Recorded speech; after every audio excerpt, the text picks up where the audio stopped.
Let's see if there's any information going on here in the training about any change of lineups. It looks like they're happy with what they've got now, which would be replacements for the KV5 with the T69 and a T32. Was that a T32 there? It was a T32. Power has decided to take a T32. Let's go into game and you can see this, guys. Overlay.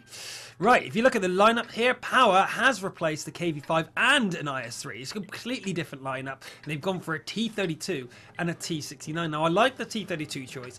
On the Himmelsdorf especially, there's plenty of places, especially the banana, where they can show very little of their hull and only their turret, which means it's incredibly hard to penetrate, even with the high penetration of the 5100s and IS-3s. It's really hard to get through that. It's very bouncy too. But we see that Push decides that, hey, we won the first game, let's stick with it, we know what we're doing, and that's what we're going to have here.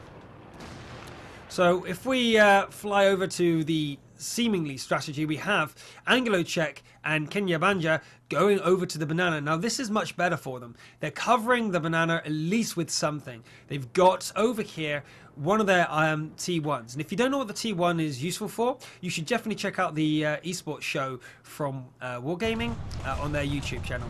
Now the reason it's really important here is that if any push happens, this guy will spot it for his teammates and they won't be caught out of positions. But we see that there is a lot of movement going on over on the west side, so let's jump over there and see what's going down.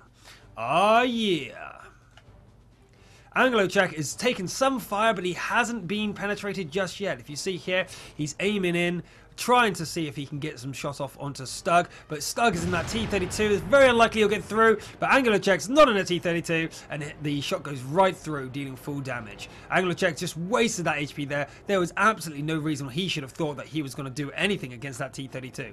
So if we have a look up there, the angle here just would be so much easier to penetrate the IS-3 than it would be a T32. The IS-3 just doesn't have the armor for that sort of exchange. Plus the accuracy at that range is also not particularly good on the IS-3, so I wouldn't expect much. However, we see a feint tactic going on here from Push. They know that they've been spotted, they know that the enemy knows where they were, and they're deciding to reposition. They're moving all their forces across here and up the hill. But that's going to take a really, really long time, and in the meantime, they don't have anything covering this position. They have a T1 out this far, but that doesn't cover the main road particularly well. So they're going to see this attack very, very late if it so happens. So let's go and follow the attack as they come up the hill. And we have the T69 from Toliad going up the hill first. Now, we've seen the T1... one of the T1s from Power just go down, but the other one hasn't been seen yet, so I'm expecting it to be on top of the hill here to be an early warning device for Power. Yeah. Ah, dear. So we have the only victory is a minor fight here between the T1s, and it's really surprising that Kava managed to kill Zixi without taking any damage. That must be really just a big disappointment for Power there. And there we go, the T1 is on the hill to give scouting potential. Now I wouldn't be surprised to see that Push's forces stay back and wait for the T1 to be defeated or pushed back so we can't spot them, because at the moment the only thing they know is that the T69 is coming down the hill, and that's incredibly common. You often see a T69 on the top of the hill here, so at the moment Power really don't know what's going on. They need that T1 to get back to the top of the hill or stay at the bottom of the hill. It's going to be interesting to see if we're going to see much of an improvement, but on the other side we do see that the tripwire has been set off. We now know that the T69 is pushing up there from, there we go, the rest of the forces from Power is pushing up this direction.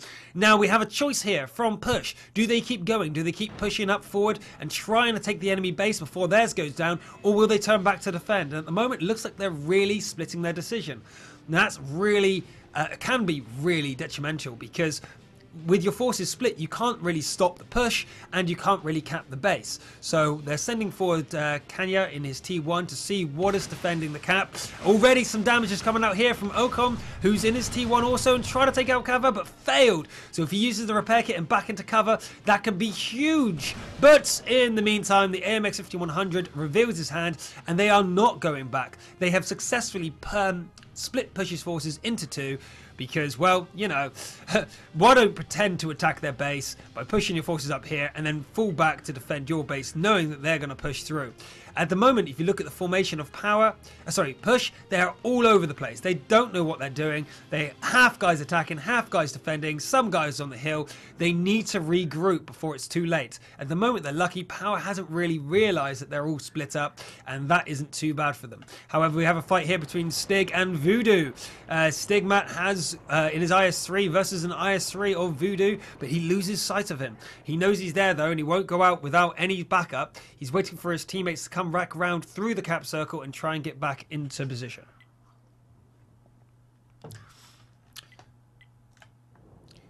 Toniana is now back really surprisingly quickly. The T-69 is not the fastest tank in the game, but back first, and it looks like they're lining up for a defensive tactic back in to cover the entrance into their base. Often you'll see that the enemy forces will come up through these sort of columns and come around the back here.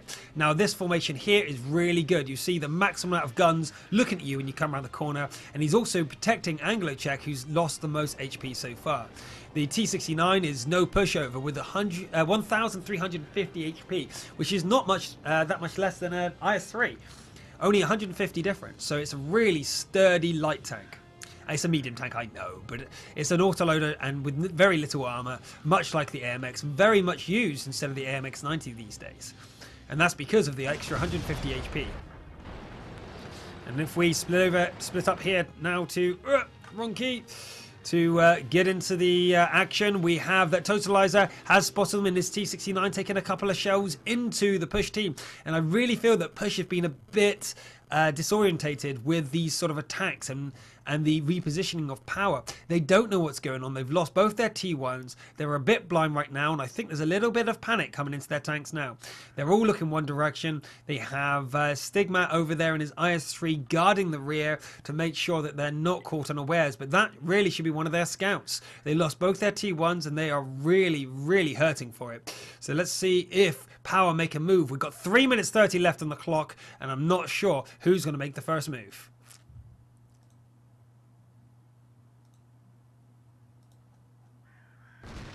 And here we go. Power come round the corner in full-fledged, but we have a great formation from push here, able to do a lot of damage up to the front IS-3, but they are using Voodoo to absorb all the damage while their teammates pull out all the stops. However, it might be too little too late because they were allowing push to focus fire on one of their IS-3s, and that means that once the autoloaders are fired, they're down all damage. And we still have the IS-3 here and the other IS-3 from Stigmat coming around the rear. Just cools down to 535 HP. Stigmat needs to get that extra shot into him to make sure that he can go down, but something's happened to him there, and he's looking. Oh, they're focusing down the T-69. Unfortunately, the shot was going wide by his teammates, and it took ages to take him down, which means Just Cool might be able to get out of there with 277 HP. Tony and Stigmat has taken charge. They're trying to get him, but a shot flies just over his back, and they're not sure if they can get him. They're going to chase him down to the end of the earth, though, because if he gets to reload, this could be really bad for push. However, they have a massive advantage of 2 extra combat tanks. We're going to see the shot here from Stigmat. Will he get him?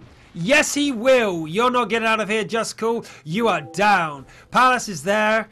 And he's now the only combat tank left of Palace. The T1, although has a gun, isn't exactly required to do all that much damage. Stigma is now doing a long-range damage shot with Palace and doing all the hurt. And Power are going to be down with Tonia going for the ram kill, unfortunately not getting it and finishing them off with a shot. That was really good maneuvering from push, understanding what Power were going to do without knowing where they were, and that was really, really good play from them, keeping their calm even without the knowledge of where their team, enemy team was.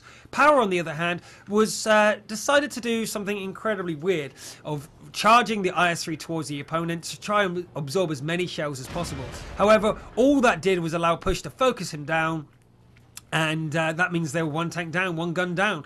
And because of their formation, they were able to, push were able to easily push forward one of their tanks and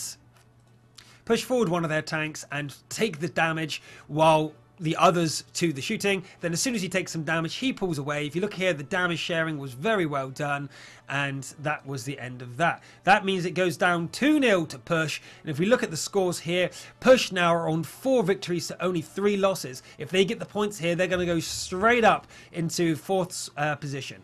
So that's going to be really good for them. That was a really good battle there. I was really worried for Push at one point because they lost both their T1s. They were unaware of what was going on for Power. They were like, okay, we kind of saw them. We're not too sure, but we will go around and we will rearrange what's going on. We will push back, get together, regroup, because they were so spread out. They'll regroup, get into formation, and then when Power came around the corner, they were ready for them. Bang, bang, bang, bang, coming forward, coming back, able to take them down very calmly without losing much. Power then broke, tried to run away to reload, but the 2 IS-3s from Push chased them down, and they were not able to get far. So that was really good. So we go into game and see if there's going to be any more lineup changes. Will Power decide to change anything, or will they decide that that was good enough for them? Let's have a look here.